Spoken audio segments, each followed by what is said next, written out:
Greetings, my fellow fright fiends. It's your buddy BoogeyMan Ben. Hope everyone's doing well and everyone's having a great day. As you can see, I am by the Golden Gate Bridge in San Francisco, California.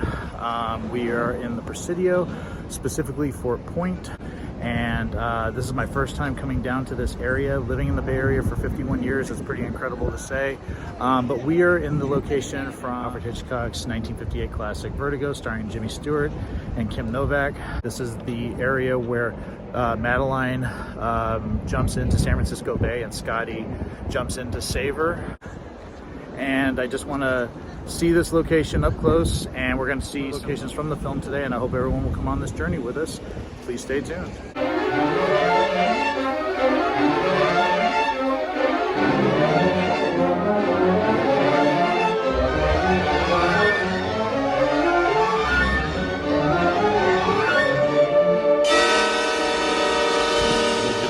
Band coming round the bend is BoogeyMan band.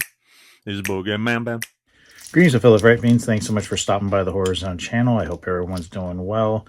Today's video is something very special. This is something I've been working on for a while now. I initially started working on this project last summer of 2025.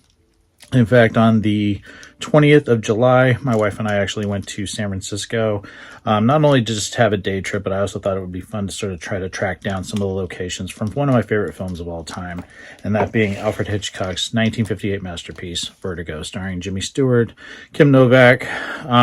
It's one of the films that I remember discovering pretty heavily when I was in film school back in 1998. We're going back a ways. But I was familiar with this film. I didn't really see this film in full until I was in film school. I had seen Rear Window, I had seen North by Northwest, of course Psycho, The Birds. Those were all the films I was very familiar with regards to Alfred Hitchcock. But with Vertigo was kind of an enigma for me. I knew about it, of course knew who Jimmy Stewart was.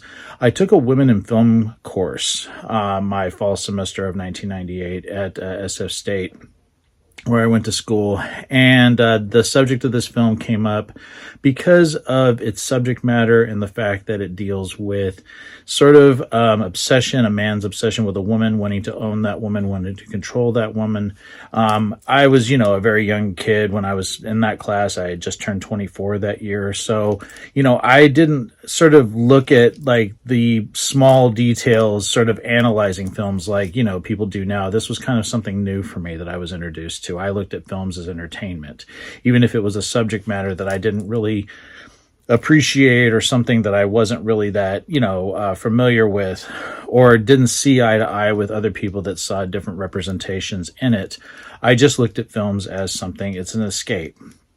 And when you go to film school, you just sort of look at things a lot differently. You analyze things a lot differently. And there was a lot of women in the class that were, talking about Hitchcock. There was always the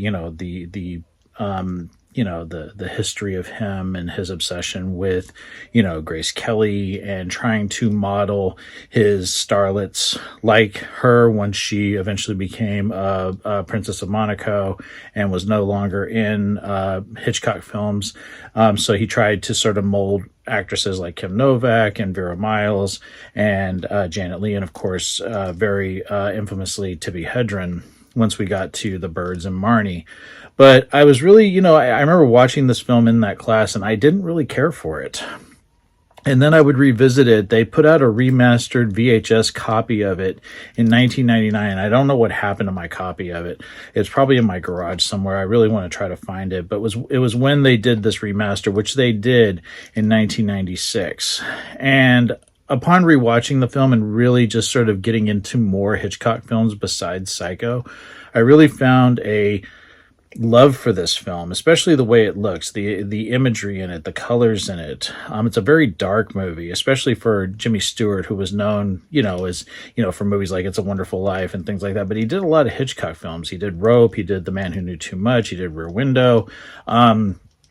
He was an amazing actor and somebody I really, just really appreciated. And Kim Novak is just absolutely gorgeous in this film and just an amazing actress with the duality in this film. And the fact that it was shot in the Bay Area in San Francisco, it actually premiered in San Francisco on May 9th of 1958. I have gone and found some of the locations. I didn't find everything. I found 3 locations. They were key for me, and I hope people enjoy this. And as well as just showcasing some of these locales, I also have some trivia sort of peppered into this video from this book that I actually found. And I actually found it a few days after I actually went to the city to find the locations. And it's a great book. It has a foreword by Martin Scorsese.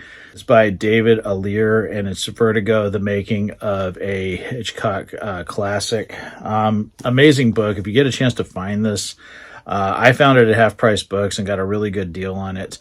And it's a fantastic book with amazing images from the film, just to showcase what it looks like and everything. I mean, I was just blown away, and I found it so reasonable.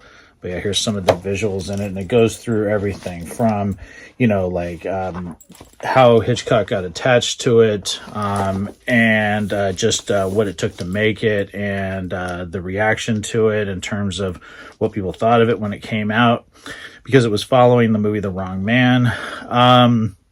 But yeah, it's a fantastic book to a fantastic movie. And what I'm going to do now is go over the locations, some history on the film, and just, just sort of paint it in kind of a really cool little package that I thought people would enjoy in this video celebrating the film going on 68 years. It's crazy. It's the 68th anniversary of it releasing in San Francisco. That is where it initially premiered. But I hope everyone enjoys this. And afterwards, I'm going to come back with my closing thoughts. And here we go. After returning from the Vertigo location shoot, Hitchcock sat down with Robert Burks to discuss just how the Vertigo effect would be achieved. Hitchcock's notes during the writing of the screenplay suggest that Coleman had some early ideas from producing the effect, but it was an uncredited cameraman who thought up the technique, combining a forward zoom with a reverse track. The cameraman instinctively came up with what became known as the Vertigo shot, one of the most innovative and imitated effects in film history. In his monograph dedicated to the study of vertigo, Charles Barr has stated that the central theme of the film is psychological obsession, concentrating in particular on Scotty as obsessed with the woman in his life. Barr notes, the story of a man who develops a romantic obsession with an image of an enigmatic woman has commonly been seen by his colleagues as well as by critics and biographers as one that engaged Hitchcock in an especially profound way, and it has exerted a comparable fascination on many of its viewers. After first seeing it as a teenager in 1958, Donald Spoto had gone back for 26 more viewings by the time he wrote The Art of Alfred Hitchcock in 1976. In a 1996 magazine article, Jeffrey O'Brien cites other cases of permanent fascination with vertigo, and then casually reveals that he himself, starting at age 15, had seen it at least 30 times. Critics have interpreted Vertigo variously as a tale of male aggression and visual control, as a map of female Oedipal trajectory, as a deconstruction of the male construction of femininity and of masculinity itself, as a stripping bare of the mechanisms of directorial Hollywood studio and colonial oppression, as a place where textured meanings play out in an infinite regress of self-reflexity. Critic James F. Maxfield has suggested that Vertigo can be interpreted as a variation of Ambrose Bierce's 1890 short story, An Occurrence at Owl Creek Bridge, in which the main narrative of the film is actually imagined by Scotty as he dangles from a building at the end of the opening rooftop chase. Gavin and Madeline's apartment building in the Brockle Bank at 100 Mason Street on Nob Hill still looks essentially the same. It is across the street from the Fairmont Hotel, where Hitchcock usually stayed when he visited the city, where many of the cast and crew stayed during filming.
Fort Point, the scene of Madeline's suicide attempt, is one of the most stunning locations most often associated with Vertigo. Located beneath the Golden Gate Bridge, it is one of the most dramatic locations in San Francisco from which to view the bridge, the bay, and the city.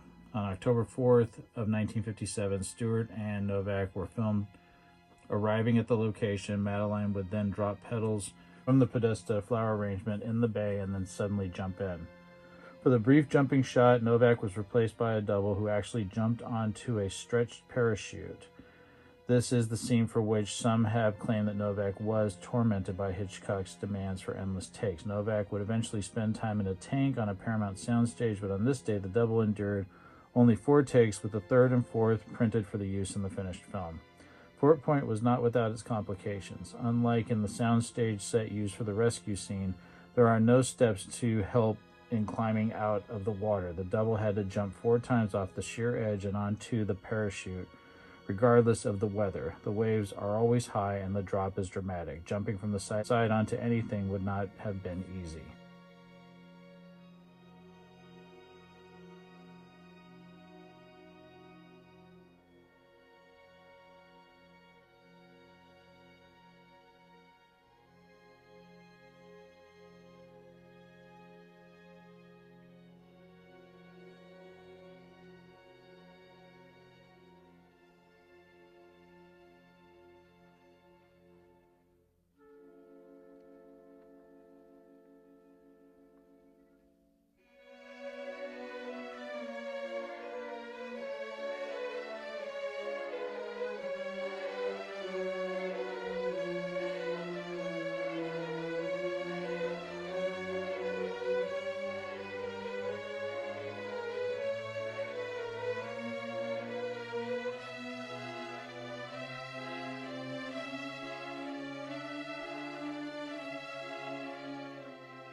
Even though the interiors of Fort Point are not utilized in the film Vertigo, I took it upon myself the opportunity to explore this amazing historic building and found out a lot of amazing things about it.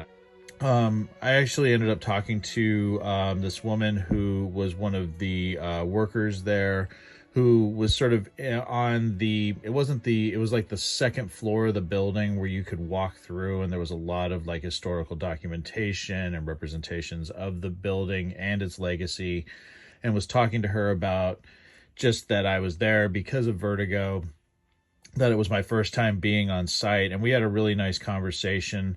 I'm going to try to include it in this. It's a little bit faint because I was talking to her kind of off camera, but she talked to me about the construction of the Golden Gate Bridge and the fact that it was originally that they were going to tear the fort down, but the architect of the bridge figured out a way to keep the fort there.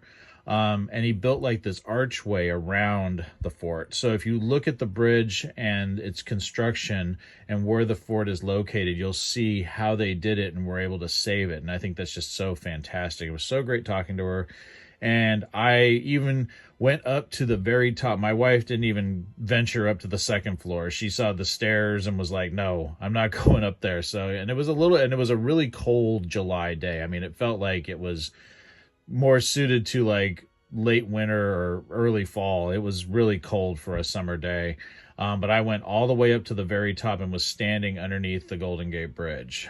First time I've ever done that. And it was very scary because the wind was very, very strong winds that day. But what an amazing experience. And there I saw people trying to take pictures, and you know, their hair was getting blown and the force of the wind was really kind of preventing them from taking some of these pictures. But I just wanted to make sure I explored this amazing historic building, and I'm so glad that I did. And hi, how are you? This is a good place to take a lot of pictures. That's what I'm doing, that's for sure. It's beautiful. Yeah, the building itself and then the artwork. I've lived in this area my whole life. I've never been here. Really? Yeah, 51 years I've lived in the Bay Area. Wow. Yeah. I know this fort is such a treasure. It's just incredible. They shot Vertigo down here, so that's why I came down here to look at the shot where they filmed Vertigo, the Alfred Hitchcock film down here. And so I wanted to find that location, but I didn't know you could just walk through this. Really cool. Yeah, so she shot into the water, right? Yeah, right where the fence is and everything. Yeah.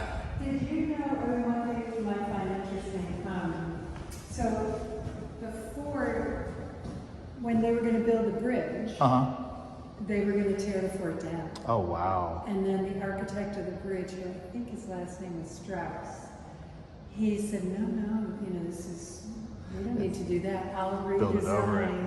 And so when you're out, I'm got a little turned around. That's all right. You'll see there's this huge arch over the fort. Oh, wow. That he redesigned how, like there's not one on the other end. Okay. It's just here to keep the fort Safe. Yeah. Nice. Which was so cool. I'm glad it's nice.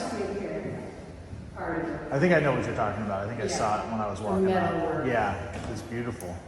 Yeah, I mean, And its history. it really is. It's just neat that there's still things like this. You know, they tear so much stuff down.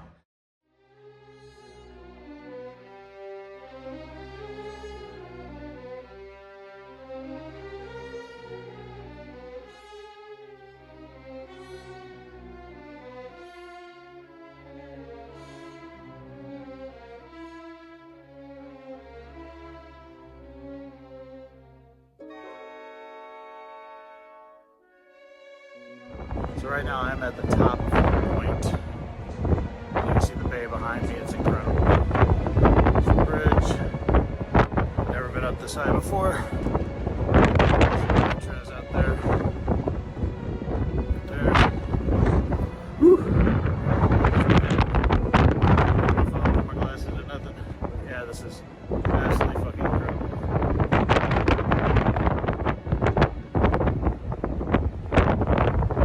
Told me that arch right there was built to protect the fort because originally it was going to be torn down with the bridge.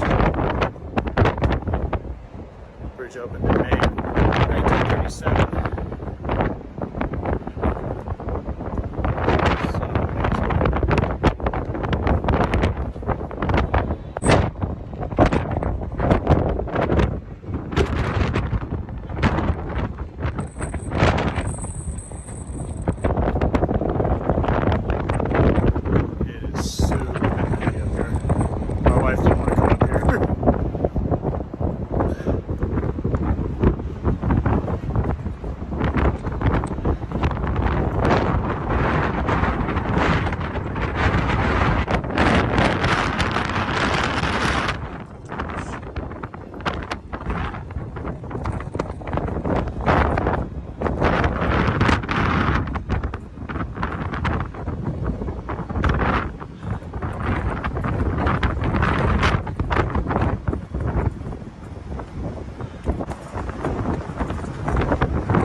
Scene 151 of Vertigo, the couple's first encounter in Scotty's apartment after Madeline leaps into the bay, is 9 minutes long. It lasts from page 46 to 57 in the final script, and it was filmed as written, with only a few minor line changes, but to nearly everyone involved, from the technical crew to the young actress in its center, it would prove one of the most daunting. The scene begins with a slow pan from Scotty seated on the sofa by the fireplace toward his bedroom across the apartment. In passing, we see Madeline's clothes drying in the kitchen. The camera stops on his bedroom. Through the open door, we see Madeline sleeping, and we hear her murmuring something about her child. It is a terrific shot connecting Scotty's gaze to Madeline. It also offers a good introduction to Harry Bumstead's design work. Hitchcock never came on to approve a set.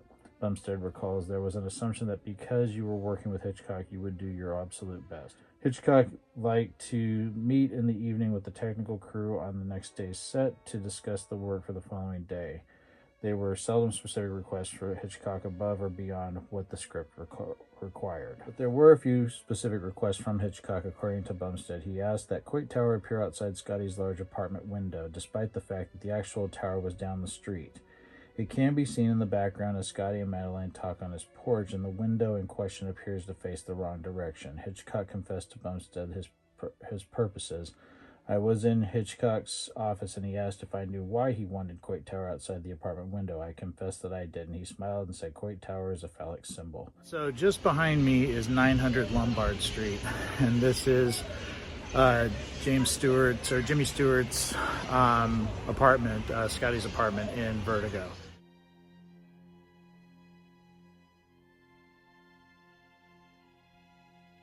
Now, according to the site that I went to that sort of broke out the locations, this remained unchanged for many, many years. It looks nothing like it did. If you watch the 1958 movie, this has changed dramatically since that time, but that is it right behind me. This is on the corner of Lombard and Jones Street, so it's 900 Lombard Street.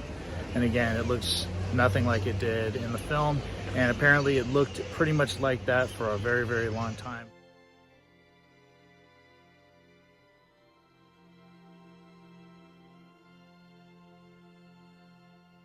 Whoever bought it completely remodeled it. Still, I'm really happy that I was able to find this location from one of my favorite films of all time.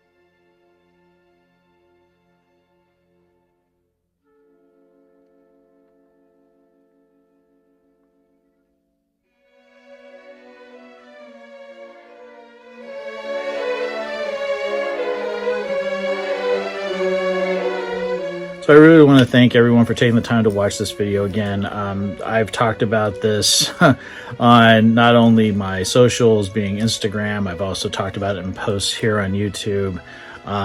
It's something that I've been working on for a while now, and I really am glad that I finally got to do this. I'm finally able to put this one to bed. It's been gestating for almost a year now. But I really had a good time. I wish I could have found some of the other locations or gone to the other locations, but I just didn't get a chance to. But I really am happy with the ones that especially Fort Point, which I had never been to, which is insane. But also finding like where Scotty's apartment was, the Brockle Bank building. I mean, I was just so happy that I was able to find the locations that I did. And some of them are just like, they look exactly as they did when the movie was shot back in 1957. Of course, with the exception of Scotty's apartment, which has been changed significantly, the exteriors, that is. But anyway, I hope everyone enjoyed this little trip down memory lane, trip into the past, the making of this amazing classic film by the late Alfred Hitchcock. I really had a fun time doing this. I hope everyone enjoyed this, and let me know what you guys think down in the comment section below. Let me know if you guys are fans of the film, and stay tuned for some more great content coming very, very soon. So take it easy, stay scared as always.